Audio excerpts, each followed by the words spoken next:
Suprema Corte de Justicia de la Nación emitió un fallo que es, creo yo, muy relevante en torno a las facultades del Servicio de Administración Tributaria de dar a conocer sus listas de empresas que califican como fantasmas o que son sospechosas de estar haciendo operaciones indebidas. Me da muchísimo gusto saludarte, querido Osvaldo Santín, jefe del Servicio de Administración Tributaria, para hablar sobre este tema. ¿Qué tal? ¿Cómo estás? Muy buenas noches. Muy buenas noches, David. Con el gusto de estar contigo y con tu auditorio, ¿eh? Osvaldo, la semana pasada, corrígeme si me equivoco, hablaban de que estas empresas fantasmas equivalen a, corrígeme si me equivoco, 1.4 billones de pesos, ¿verdad? Y que había Así es. detectado 67,000, que es algo... O sea, a ver, ayúdame con esos datos, porque estoy hablando Sí. medio de memoria. Al mes de diciembre teníamos identificadas 6.492 empresas que estaban bajo la calidad de presuntas empresas fantasmas y que ya habían facturado 1.4 billones de pesos. De ahí se sigue un procedimiento para desvirtuar la presunción de empresa fantasma y eso nos lleva a las empresas ya que de manera definitiva están consideradas como empresas fantasmas, de las cuales ya teníamos al mes de diciembre 3.918 empresas que habían facturado 783,000 millones de pesos. Ese es el tamaño y el número de empresas y monto de facturas que teníamos identificados hasta el mes de diciembre. Como te puedes dar cuenta, es un fenómeno muy serio, muy delicado, sobre todo porque es el vehículo que normalmente se utiliza para llevar a cabo actos ilegítimos, como es la defraudación fiscal, el contrabando, lavado de dinero del crimen organizado y la corrupción. Y en este sentido, yo creo que una de las partes más relevantes, o sea, que es una estrategia de varias partes, ayúdame a explicárselo al auditorio, es el uso de la tecnología, el uso del cruzamiento de información, pero también hacer que la información sea pública. Por eso esta resolución era muy relevante para que pues para que los contribuyentes de buena fe puedan saber si de una u otra manera se vinculan con una de estas empresas, ¿no? Así es, tiene sin duda un efecto disuasivo. Un indicador importante es que, derivado de la pura publicación de estas listas, el SAT ha recuperado más de 9.100 millones de pesos. ¿Y de qué vienen esta recaudación?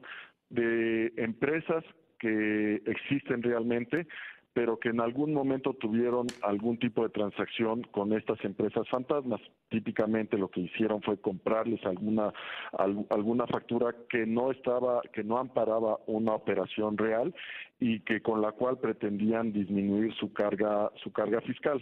En el momento que ven a la empresa publicada en el portal del SAT, lo que hacen inmediatamente, sin que medie ninguna acción adicional del SAT, es ir a presentar una declaración complementaria, desconocer esa deducción ilegítima y pagar el impuesto correspondiente.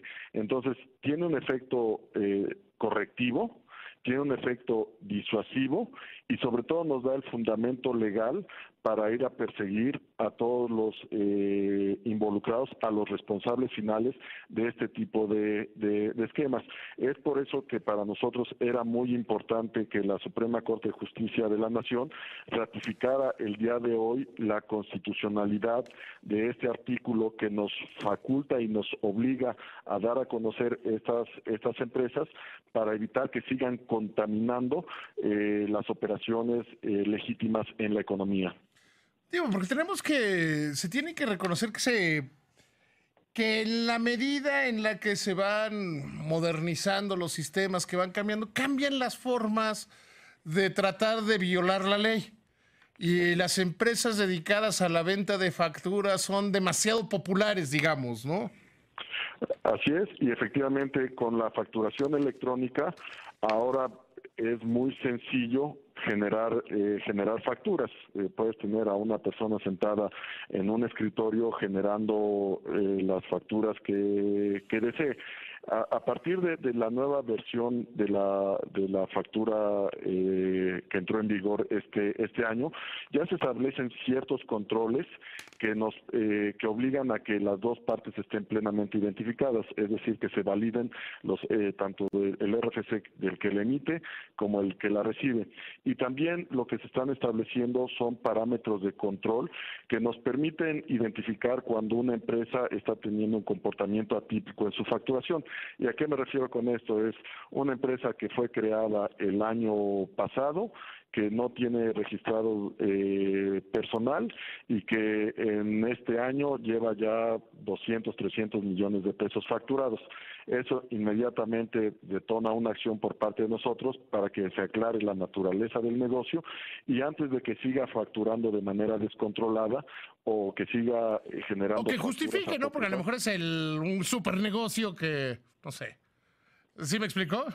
Sí, sin duda, efectivamente es una forma en que se ha estado vulnerando el interés fiscal, donde hay gente que ha obtenido beneficios muy importantes en detrimento del público en general, y es donde estamos trabajando de manera muy cercana con la Procuraduría General de la República para cuando encontramos gente que están promoviendo estos esquemas, que están vendiendo el esquema a otras empresas, pues puedan efectivamente ser sancionados mediante el procedimiento penal que se establece para el lavado de dinero.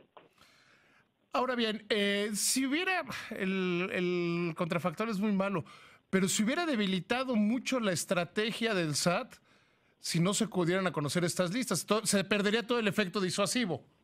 Efectivamente, al día de hoy la publicación de estas listas es una de las herramientas más efectivas que tiene el SAT para poder evitar el daño que generan estas empresas.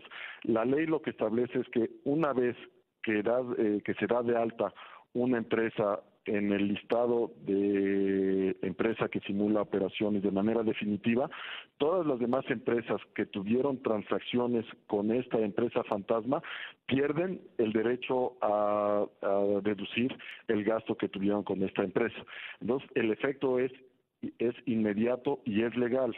Entonces, si no pudiéramos publicar estas empresas, no podríamos irles a reclamar a las empresas que compraron las facturas a que eliminaran el efecto que le dieron a estas facturas compradas. Incluso el que actuó de buena fe, digamos que de alguna manera le dieron una factura de este tipo, de buena fe, en la mayoría de los casos son para disminuir la carga fiscal. Pero incluso en un caso de buena fe, no tendría esa herramienta para autocorregirse el contribuyente. Es correcto. No podría saber en qué momento tendría que acercarse con nosotros para acreditar que la operación en la que él participó fue legítima, que efectivamente recibió un servicio o adquirió un bien que se puede comprobar y que por lo tanto el gasto debe de ser considerado como una deducción y por lo tanto no tener un detrimento en su patrimonio. Este fenómeno que decías que encontraron casi 6.500 empresas, 6.492 decías, presuntamente fantasmas, ¿está tendiendo a desaparecer o hacia dónde se están modificando las formas de incumplimientos fiscales? Sí. Nosotros estimamos que este fenómeno empieza a disminuir, sobre todo porque antes de la entrada en vigor de la ley antilavado, era mucho más sencillo poder constituir empresas y no había controles que evitaran su constitución de entrada. Al día de hoy, con los controles y las obligaciones que establece la ley antilavado, tanto para los fedatarios públicos como para el SAT, hace que cada vez sea más difícil poder constituir estas empresas. Y como te comentaba, dada la capacidad de procesamiento de información que tenemos al día de hoy, nos es relativamente sencillo poder identificar patrones atípicos de facturación y también nos es relativamente fácil seguirle el rastro del dinero. Cuando hablamos de 1.4 billones de pesos, no es que eso represente el daño al erario público. Lo que vemos ahí es que muchas empresas fantasmas se facturan entre ellas para hacer que se pierda el rastro del dinero. Sin embargo, ya es muy sencillo a través de las explotaciones o los procesos informáticos poderle seguir el rastro de una factura para en 8 o 9 niveles identificar de dónde salió el recurso y hasta dónde llegó. Ese tipo de cosas hace más efectiva el combate a este tipo de esquemas y prácticas.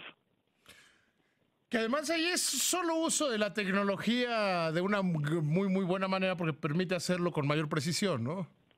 Es otra de las cosas que nos permite avanzar en lo que es la visión del SAT, que es ser cada vez menos invasivo, es decir, hacer cada vez menos auditorías que son muy costosas tanto para el contribuyente como para el SAT y hacerlas de manera más oportuna. ¿A qué me refiero con hacerlas más oportuna? Que podemos identificar discrepancias casi en tiempo real, que le podemos compartir al contribuyente para que las aclare lo más pronto posible o se autocorrija, en lugar de tenernos que ir 5 años atrás a hacer arqueología de las operaciones de ese momento y de esa manera pues, generar en muchas ocasiones créditos que por actualizaciones y recargos resultan impagables para el contribuyente. El hecho de poder actuar de manera inmediata pues nos permite ayudarle al contribuyente a que si por alguna omisión o algún error no pagó el impuesto adecuado, lo pueda hacer cuanto antes y que no se le generen créditos que acaben con la vida de la empresa. Osvaldo, te agradezco muchísimo que me hayas tomado la llamada. Te mando como siempre un abrazo. Muchas gracias. Como siempre, un gusto estar contigo. Hasta luego, que te vaya muy bien.